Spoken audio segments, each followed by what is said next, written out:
What is up, guys? My name is Blessing Kumbu. Welcome to my YouTube channel again. So, less than 1% of all healthcare professionals are clinician scientists, and this limitation limits the country's capacity to provide care that is evidence-based and also to have a holistic approach towards medical conditions. So in today's episode, we're going to talk about someone who is on the road to being a clinician scientist. So I'm going to be interviewing a final year medical student who decided this difficult degree is not enough, and they decided to take a year off to do a medical sciences honors. So we're going to chat about how that journey was, what was the reason behind it, and overall, what is a clinician scientist. So how are you, Lindo? I'm doing very well. Thanks, Blessing. How are you? I'm doing well. Yeah. So I know you're very busy on call and stuff, so thank you so much for taking the time for us to record this. It's always a pleasure. Cool. So before we get into the conversation, we always do like an icebreaker. Oh, okay. I know I didn't tell you this, but yeah. We do an icebreaker. It's a simple icebreaker, so it's myth or fact. So I'm going to read some statements. Okay. Some might be very opinionated, but yeah, just myth or fact, and then you also give us the reason. Okay. Ready? Yeah, let's do it. Okay, cool. Medical students are the most arrogant people in any university. Myth or fact? Myth. I call a myth on that. Okay, why? Look, on average, I think most of us are level-headed, and the arrogance really doesn't come through. If anything that I've experienced, it's the engineering guys. It's the engineering faculty that has issues. Wow, look at all of this concrete. What stress is this under? How does Moore's circle apply to this structure? How can I express this flow using polar coordinates? What would that velocity profile look like? What's the kinematic viscosity of this fluid? On our side, medics, we're the most humble people out there. Bombastic side eye. Criminal offensive side eye. Okay. That's on you. Medical students are humble. I don't believe that. But anyways, next question. The pressure in medical school is overhyped. People are just being dramatic. Myth or fact? I'd say it's a myth. It can get really tough. I've seen it get tough for other people, and it gets tough for us all, in fact. And it takes a lot to get through just those 6 years. Between actually having to work in the hospital and keep up with submissions and deadlines and upcoming exams, it can be a lot. So it's definitely not overrated. It's real. It's real. I mean, a lot of people think it's overrated. So do you want to look into that camera and give like a PSA on people that they should have more compassion because it's not overrated? Yeah, I'd say,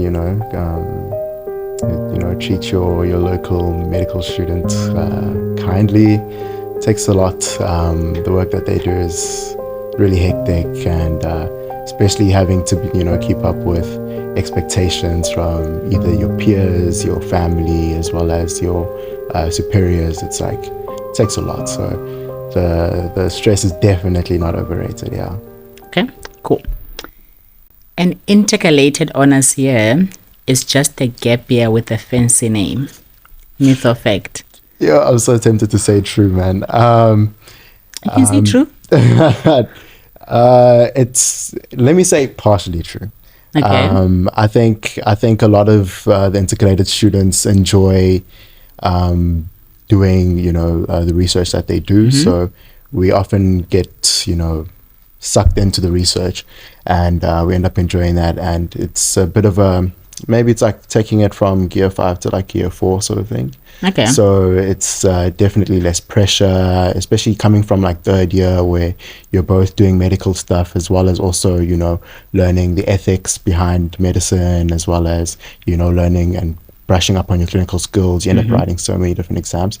So getting that intercalated years almost does feel like a gap year. Am I a joke to you? But to respect the program itself, like you actually do get like pushed. Yeah, I was ready to attack you. Yeah, no, anyways, you definitely cool. get pushed. Yeah, no, but yeah, cool. Okay, one last and then we'll continue. Finish the statement. The biggest lie that they sell to you about becoming a doctor is? That it's easy.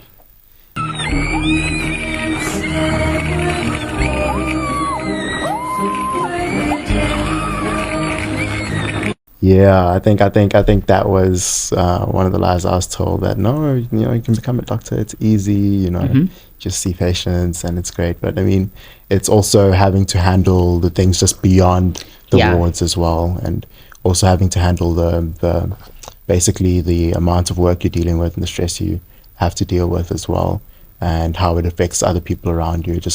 It goes far beyond just the hospital itself. Yeah. Okay, cool. Okay, I think the ice is broken now. We can get into it. Definitely. Okay, so maybe let's start with young Lindo. Why did you want to become a doctor? Why medicine? Interestingly enough, like, I didn't really want to become a doctor. Okay. My main interest was actually in the science, especially the science of the human body. My interest when I was a lot younger was in genetics, especially like human genetics. And I had a conversation with my parents, I guess, as all of us do, as all high school students do with their parents or guardians. You have that discussion of like, what are you going to do after you leave? And I was like, I want to be a scientist. I want to do genetics. And then they were like, actually, you're performing well. Why don't you consider becoming a doctor? And I'm like, a doctor? I don't really find too much interest in this. Like, I find a lot of interest in the sciences, especially if you look at 2017. I think CRISPR was a massive new topic at the time, and I got lost in that. Yeah, and I was like, I want to be there. So I wanted to fall in the sciences, and then they were like, actually, you're performing well. Why don't you also directly help people and become a doctor? And I was like, it was something I was considering. Yeah, it was something I was considering. And then, I somehow, some way, found myself. Yeah, finally. Yeah. Okay, cool. But now you wanna, like, surely now as you got into the program, you're like, oh, okay, I can do medicine, right? Yeah. It's a love or hate field, and I think fortunately enough for me, fell in the love camp. Okay. Yeah, I love the work that I do.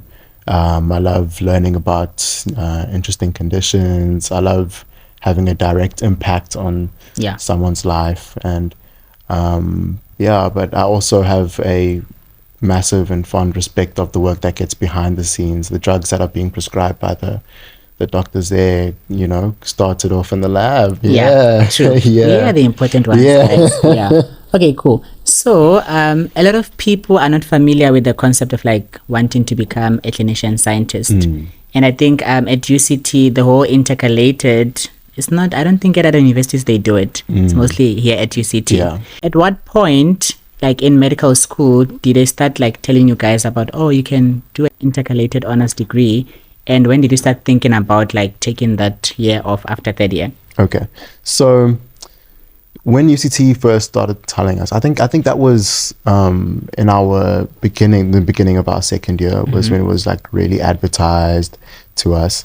But by then, realistically, like if it wasn't in your views, it's a little bit late. So the most people that I found were actually in the stream actually knew about it like in their first year. For myself, in that dilemma I was speaking about, this trying to decide whether I want to go into the sciences or straight into the clinical aspect of medicine. My parents were doing their research on the side, and my mom had a chat with one of her friends who is an alumnus here at UCT, and she completed the medical program.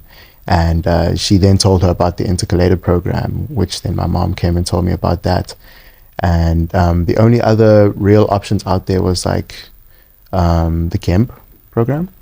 Yeah, so I really knew, okay, I think I'd like to go for the integrated program at UCT. So day one when I was here, I was like, I knew why I wanted to be here.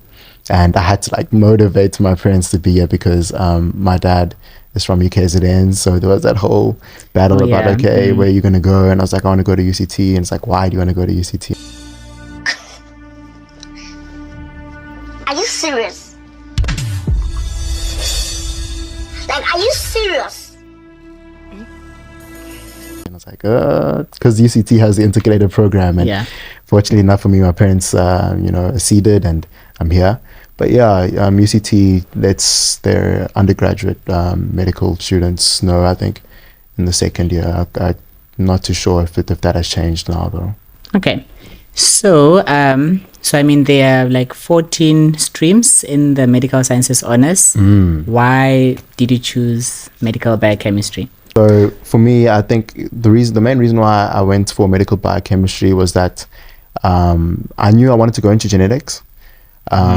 But when, we were getting our undergraduate lectures, especially our preclinical lectures, I really fell in love with biochemistry, just about how things work on like the cellular level, and the molecular level. And, I was like, I feel like genetics might be too focused on a specific field, whereas with like medical biochemistry, it could be like actual biochemistry where you're looking at like chemical reactions, or perhaps it could be like on a molecular level where you're looking at like protein-protein interactions and so on.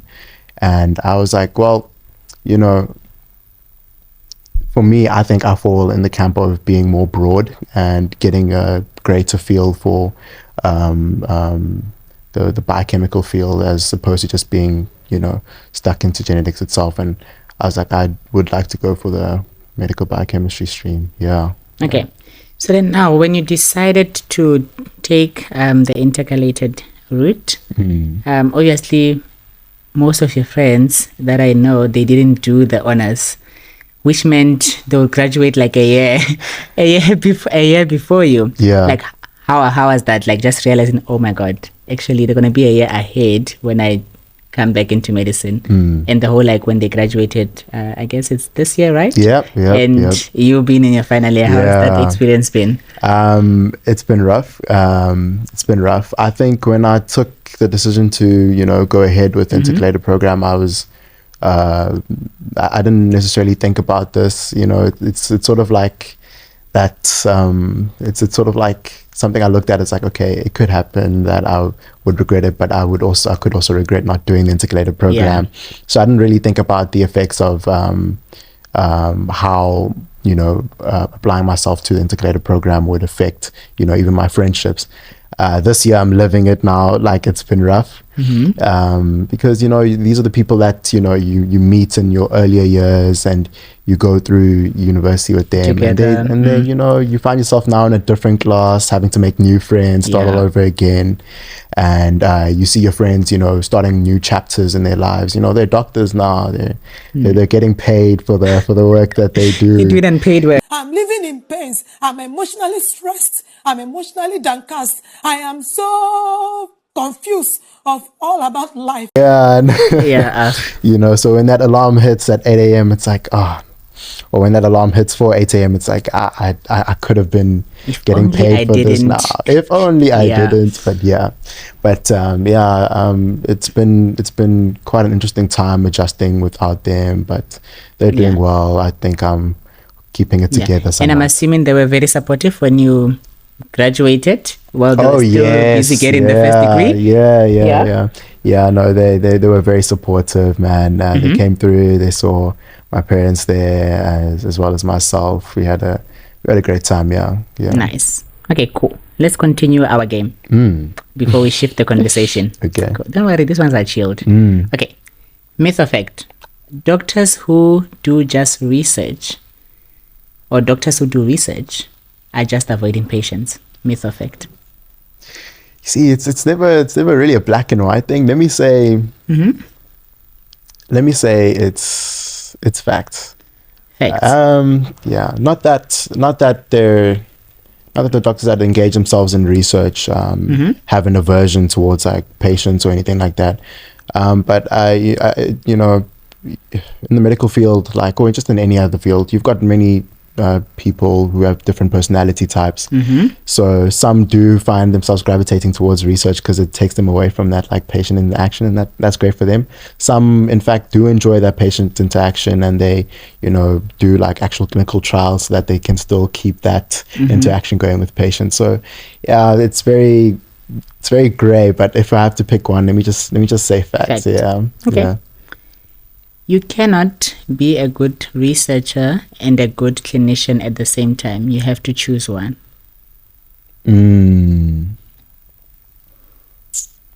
I'd say myth. I'd say myth. Yeah, there are absolute wonders out there. Individuals who are pioneering in both the clinical space and as well as the research space. Especially like the likes of the late Prof. Mayosi. Yes. He was dominating in the clinical arena as well as in research. So yeah, I'm just gonna have to go with myth for that. There are definitely exceptions to that. Okay, cool. 2 more. The smartest person in any hospital is rarely the doctor. Myth or fact? I'm gonna say fact. All right. Full name. Clifford Burnett. Date of birth. November 16th, 1968. Age. Can't you figure that out based on my date of birth? I'm a doctor, Cliff, not a mathematician. I'm 33. Okay. Fact. Yeah. I know. So you guys are gonna kill us at this point. No. Yeah. Yeah, man. I know. The stethoscope around the neck tends to bolster people's egos and so on, but there are definitely people out there who are more intelligent, Like scientists. Yeah. Okay, cool. One more. Most people who go into medicine do it for the money, not for the calling. Yo, geez, you really are putting me in the hot seat today. Not really. Yeah. Let me not say most. There definitely are people out there who are like, look, I've got the brains, and fortunately enough, I was blessed. They could say that they were blessed with the brains. So if they can make money from it, then why wouldn't they? But that can quickly catch up to you because, like I was speaking about in the beginning, it's a very stressful job.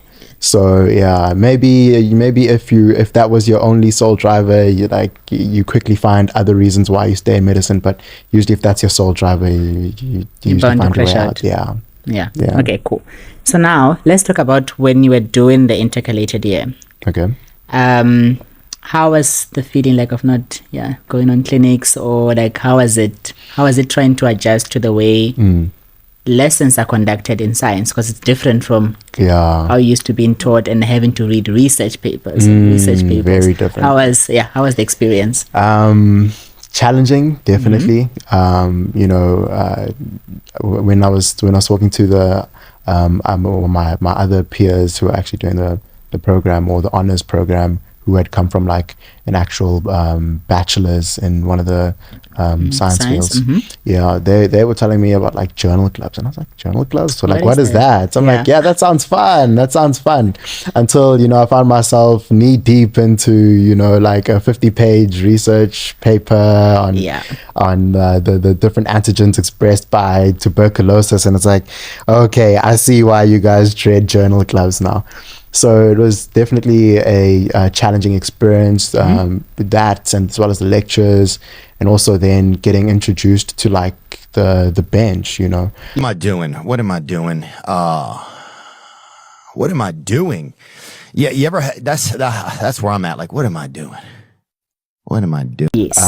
It was very, very different, and I felt very challenged in that year, definitely. Okay, cool. And when it came to like choosing a specific project that you wanted to do, did you already have an idea of like what you wanted to do, or only when like these are the projects that we have, you said, okay, let me see what I want to do? Yeah, I sort of waited for the menu to come out, and then I was like, yeah, let's see what looks good here. So yeah, no, I definitely waited for the list of projects offered by the medical biochemistry stream. And then that's when I was like, okay, what do I think I would actually enjoy doing? So yeah, then I had picked a project. I thought that I felt like, especially it being a project that is aligned towards the medical field, I was like, okay, I think I might enjoy that, but quickly found myself doing something completely left field. And at first I thought I would hate it. And, you know, even to this day, I'm still in love with it. Yeah. Yeah. Okay, cool. So, I'm sure people want to know, like, what was your project about? Briefly. Yeah. Can tell us what was your project about?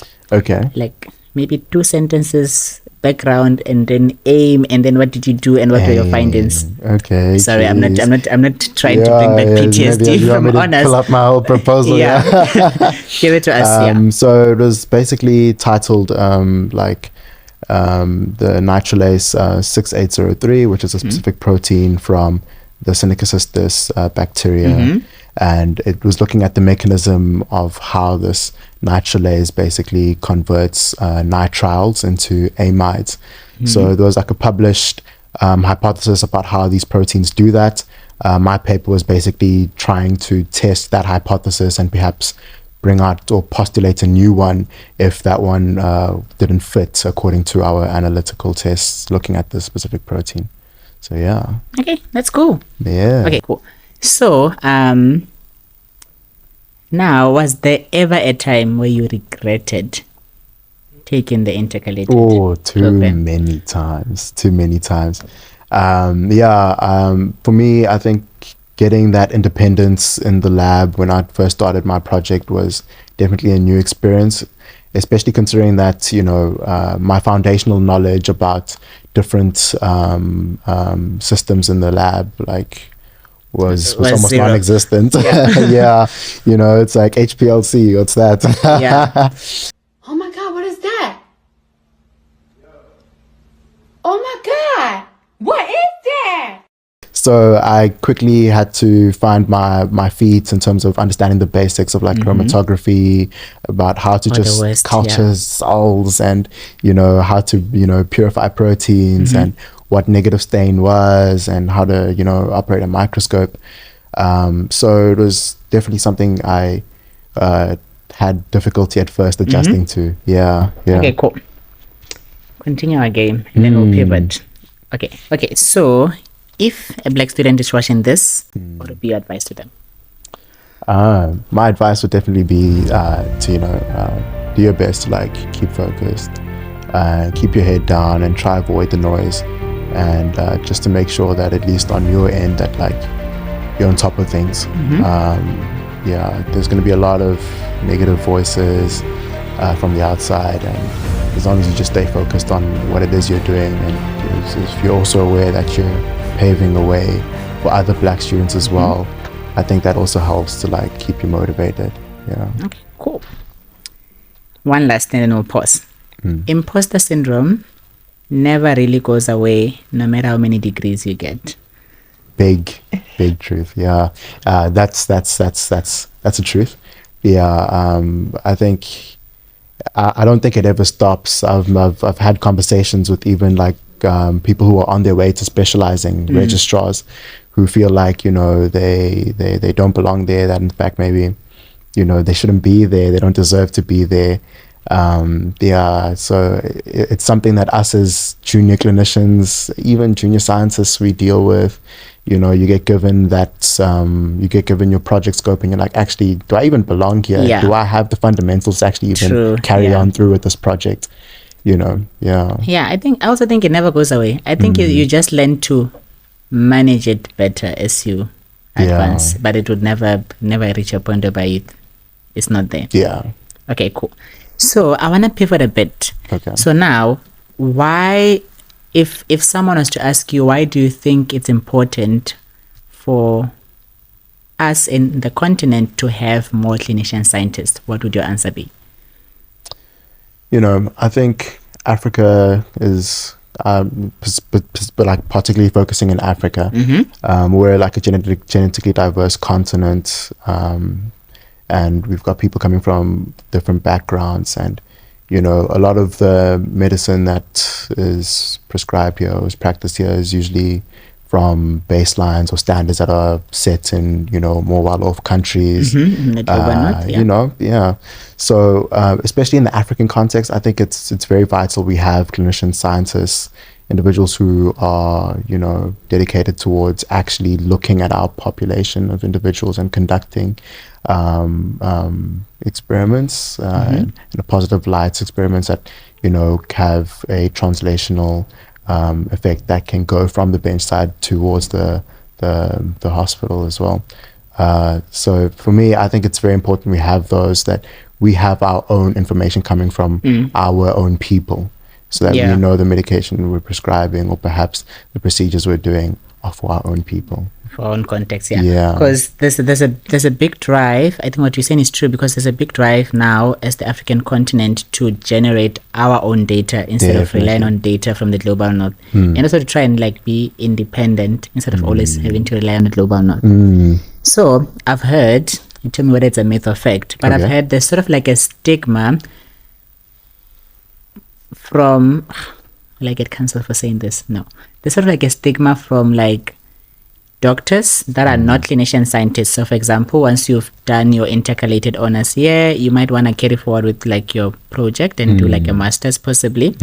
So when you're that student who's also doing a master's and you're in 5th year or 6th year, there's a stigma that comes from clinicians when you're doing your rotations, because sometimes your masters can clash with your rotations, and you might have to say, oh, can I just go attend them? And then they feel like you want special treatment just because you're doing. Yeah. Have you ever experienced that, or is that true? From my own capacity, I did end up continuing with my honors project, but not in an academic context, with the purposes to try and publish that. And I would say that maybe most doctors were actually very accommodating of my other commitments to the field of science. Others, it did sort of come through that, oh, do you perhaps think you're better than everyone else, sort of thing. Then there are other students who have actually, dedicated themselves to, doing both their clinical years in medicine as well as their masters or perhaps even their PhD simultaneously. And I would imagine that it doesn't come easily. It's probably not the easiest process for them to skip out of the ward rounds to go grow cells. Okay, it didn't answer my question, but it's okay. It's fine. Okay, cool. Do you think that African scientists are treated like second-class citizens in global research? In global research, I think so. Yeah, I think so. There's that preconception that that good science comes from the global north.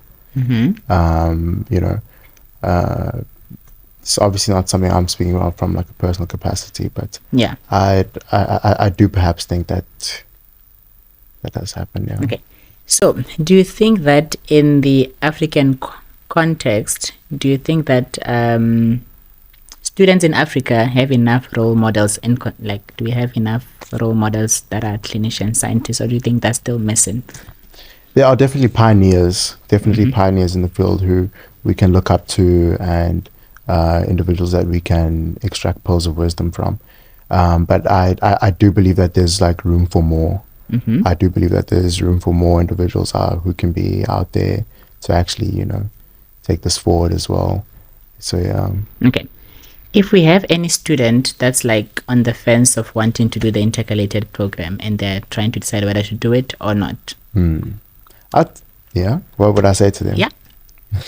Sorry for finishing off your question. It's okay. No worries at all.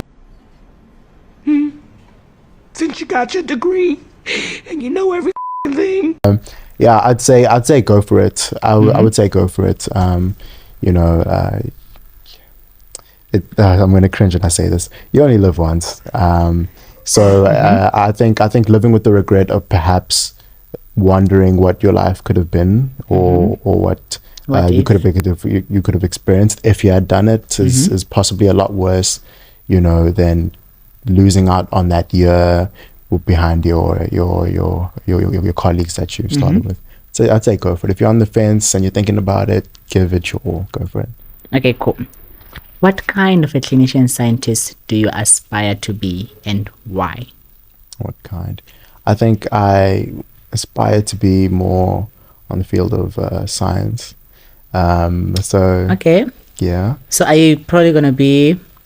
I have a friend. She did medicine, and then she took a short left. Like, she's fully in research now. Is it?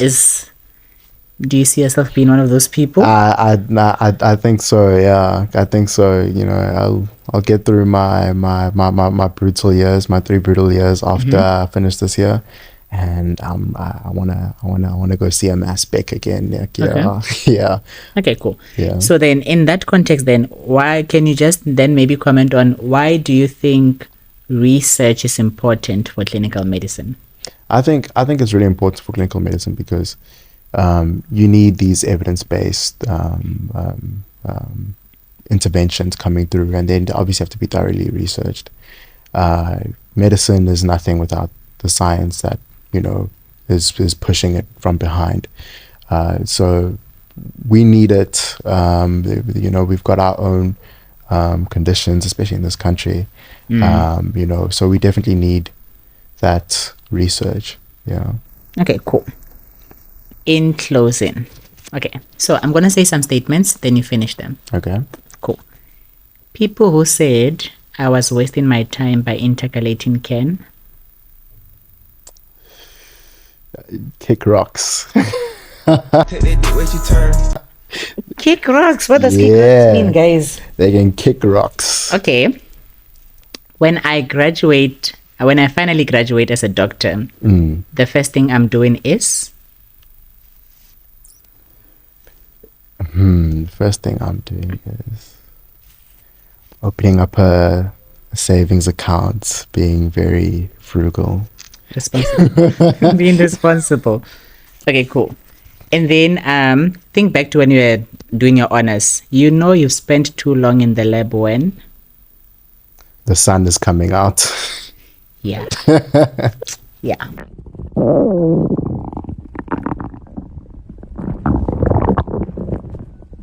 That is true. Okay, cool.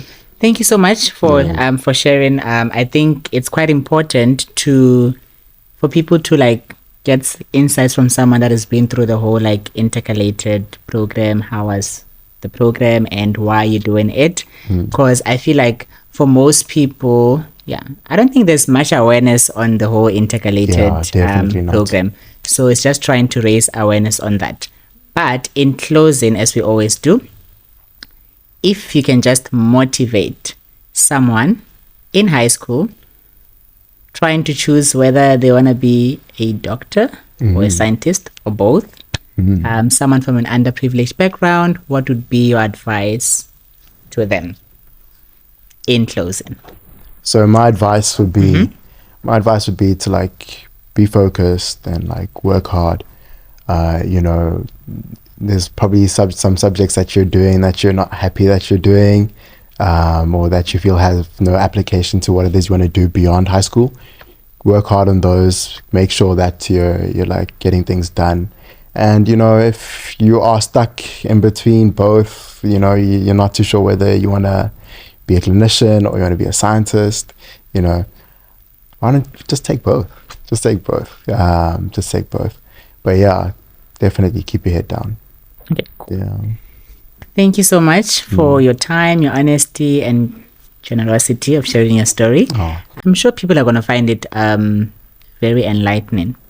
So, as you know, on this channel, it's all about us trying to motivate you. So, if you are motivated by Lindo's story, please share it with others. And then also, if you have your own story that you want to tell, be sure to reach out. Until next time, stay tuned and stay blessed. Thank you.